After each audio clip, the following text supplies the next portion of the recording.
수년 동안 피땀 흘려 모은 돈으로 내 집을 장만했습니다. 그런데 점유자가 막무가내로 500만 원의 이사비를 요구한다면 어떠실 것 같나요? 매달 통장에서 빠져나가는 경락잔금 대출, 이자를 보며 피가 마르는 사연.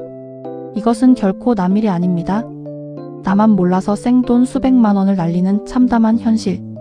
오늘 영상을 끝까지 보시면 여러분의 통장을 완벽하게 지켜낼 수 있습니다. 최근 수도권 아파트를 낙찰받은 한 의뢰인의 실제 사례입니다. 시세보다 저렴하게 샀다는 기쁨도 잠시였습니다. 점유자는 갈 곳이 없다며 500만 원을 주지 않으면 한 발짝도 나갈 수 없다고 버텼습니다. 화가 난 의뢰인은 비싼 명도 소송, 변호사 비용을 들여 소송을 준비하려 했습니다. 하지만 이것은 감정이 앞선 최악의 선택입니다. 전국구 안심법무사인 저희가 즉각 개입하여 판을 완전히 뒤집었습니다. 먼저 실제 현장 강제 집행, 단행 시 허공으로 증발하는 실비를 냉정하게 계산했습니다. 집행관 예납금부터 강제 집행 노무비 그리고 유체동산 보관료까지 최소 250만 원에서 500만 원 이상의 막대한 현금이 사라지는 구조입니다. 저희는 이 계산서를 바탕으로 강력한 내용 증명을 발송했습니다. 단호한 법적 인도 명령 절차가 진행 중임을 압박하는 동시에 현실적인 퇴로를 열어주었습니다. 기한 내 잦은 퇴거 시 예상 실비의 절반 수준인 150만 원을 이사비 지원금으로 주겠다는 배수진이었습니다. 결과는 어땠을까요? 점유자는 결국 협상에 응했고 의뢰인은 막대한 매몰 비용 위기에서 탈출했습니다.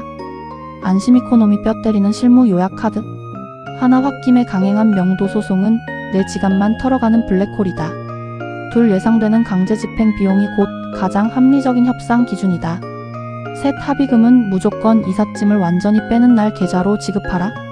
전문가의 도움 없이 나홀로 명도를 진행하다 겪게 되는 치명적인 사각지대 세 가지입니다. 첫 번째 묻지마 합의금 송금입니다. 달라는 대로 현금을 주고 끝내면 훗날 양도소득세 필요경비 구제를 전혀 받지 못합니다. 반드시 인도명령 절차를 병행하며 증빙 자료를 남겨야 합니다. 두 번째 구두 약속의 함정입니다. 언제까지 나가겠다는 말만 믿고 돈을 먼저 주시면 절대 안 됩니다. 반드시 현관 열쇠를 넘겨받는 동시이행 조건으로 법적 효력을 갖춘 명도 합의서를 작성해야 합니다. 세 번째 감정적 대립으로 인한 시간 낭비입니다. 점유자와의 직접적인 대립은 극심한 심리적 내상을 남깁니다. 한 달 이상 시간이 지연되면 쏟아지는 대출 이자 폭탄을 피할 수 없습니다. 순간의 분노에 휩싸여 무리한 충돌을 강행하지 마십시오. 반대로 질에 겁을 먹고 터무니없는 돈을 내주지도 마십시오.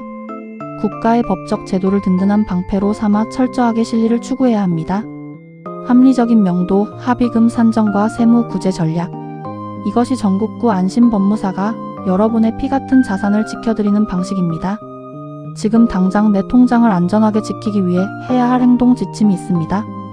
오늘 다룬 부동산 강제 집행 비용 모의 계산기와 상세한 신청 플로우 차트, 그리고 완벽한 방어를 위한 명도 합의서 양식까지 이 모든 자료를 영상 설명란의 안심이코노미 블로그 링크에 완벽하게 총정리해 두었습니다.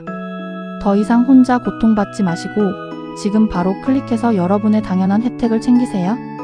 지금까지 안심이코노미 소장이었습니다. 구독과 좋아요 부탁드립니다.